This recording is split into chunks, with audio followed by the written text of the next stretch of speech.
Life worthy of the gospel. It's a pretty daunting prospect if you think about it. We talk so much about good news, evangelon. We spend a great deal of time, energy, and indeed money in sharing and talking about it. But what is a life worthy of it?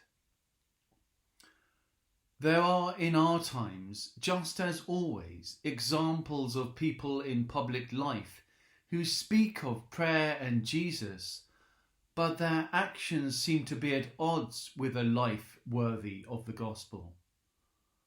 For Paul, most likely in today's reading to be writing from prison, the hardship and cost of that gospel life is very evident. We find him today perhaps wrestling or at least wondering whether his mission would continue as he awaits the judgment of the Roman authorities.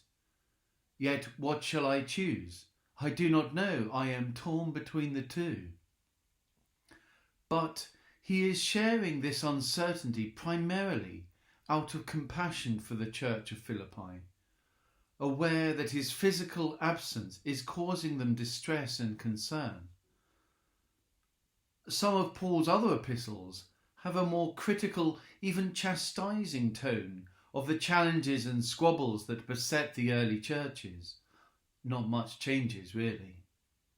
But in this letter, we read of his warmth and appreciation of the mutual care for each other.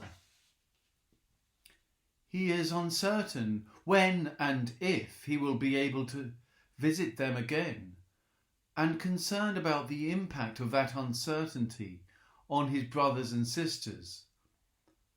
Whilst it may seem many centuries and many cultures away from our own predicament, I wonder that actually it is not so very different. Whilst the circumstances may be different, the experience is not so alien from our own. The continuing pandemic has profoundly affected all our lives, and there are times where we have all felt either the physical or emotional constraints of incarceration. Accompanied with that is a tremendous amount of uncertainty, of thwarted plans, of loss, frustration and disappointment. But we too are called to live a life worthy of the gospel, to stand firm in one spirit and not to be frightened, because we have the promise of Christ.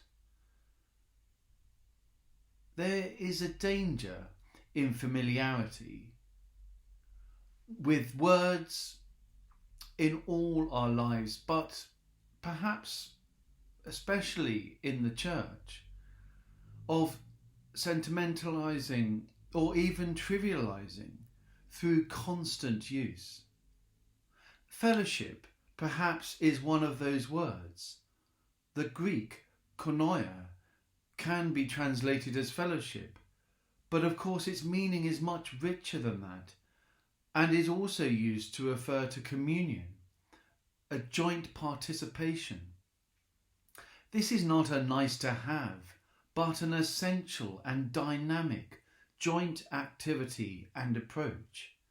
This is partnership. At one level, very pragmatic and tangible. It was the expectation in Paul's day that the prisoner would be supported by loved ones who would provide their meals and other needs. The love and care of Paul in chains refers in part to very practical and tangible pastoral provision. And we know what this looks like from one of Paul's other letters to the church at Galatia. We know what a life worthy of the gospel produces: love, joy, peace, patience, kindness, goodness, faithfulness, gentleness, and self-control. Some of these fruits have been very evident in very tangible ways with pastoral intimacy during this pandemic by both church and the wider community.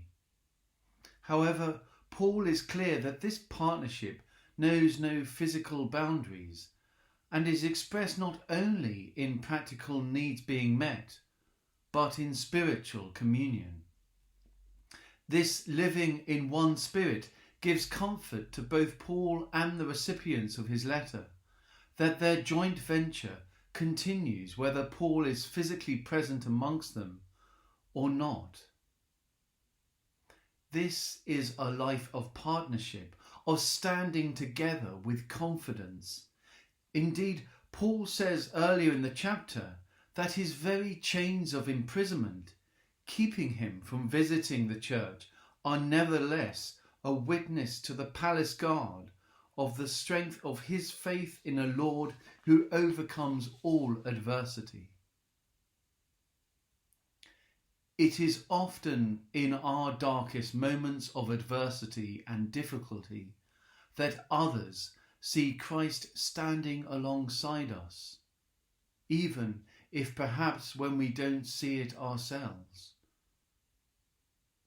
So whilst the fetters of our current circumstances may at times pinch and chafe, we have the confidence and mystery that the Holy Spirit is at work, and by standing true and side by side, we too can live life worthy of the gospel.